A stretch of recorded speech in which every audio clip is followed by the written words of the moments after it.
So today, our problem, our challenge, is that we are trying to get a marble to travel down a ramp, just like the balls that we saw at the museum, but we are trying to make them fall as slowly as possible.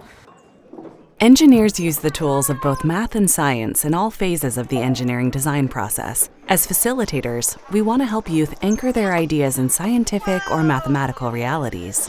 I think it needs a little bit more energy right here. In this camp, youth are given the opportunity to both discuss what they already know about balls and ramps, and to manipulate balls and ramps in this museum exhibit space before designing their own marble ramps. This is one kind of research that youth can do prior to design. What we do next, after we receive a challenge, is we do research.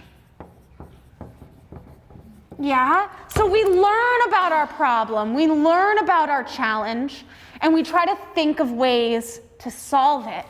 Asking youth to think about what they know before and during an engineering challenge can help them with their designs.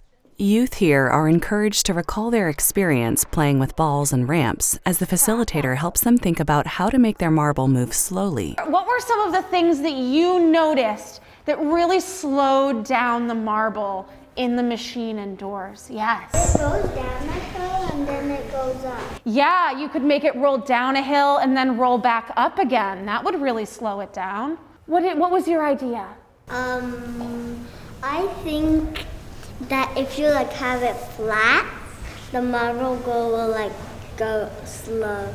Yeah, we know that if it's completely flat, it won't move, but if it's almost completely flat, it'll go really slow. Encouraging youth to describe scientific ideas like how the angle of an inclined plane affects the speed of an object using their own words is productive in making scientific ideas accessible for use in their engineering designs.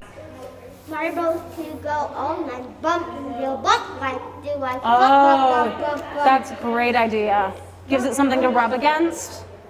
Facilitators can help youth use their understanding of science concepts in their designs by asking questions to remind youth of their prior experiences.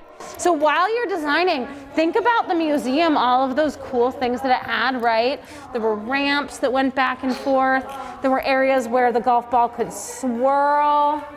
This will really slow it down going back and forth that much. Yeah. I see that this spot has a little area for the marble to go this way. Is it going to go all the way across and then come down? Let's think about the machine that we saw at the museum. Was there anything on that slowed it down that you might like to try? Right there. More bumpy cardboard. That might be a good idea. Do you want to go get some more bumpy cardboard? Ooh la la, let's check this out with your new design. Finally, testing designs supports youth's developing connections about their observations and experiences to scientific ideas. Facilitators can reinforce these developing connections throughout the engineering design process.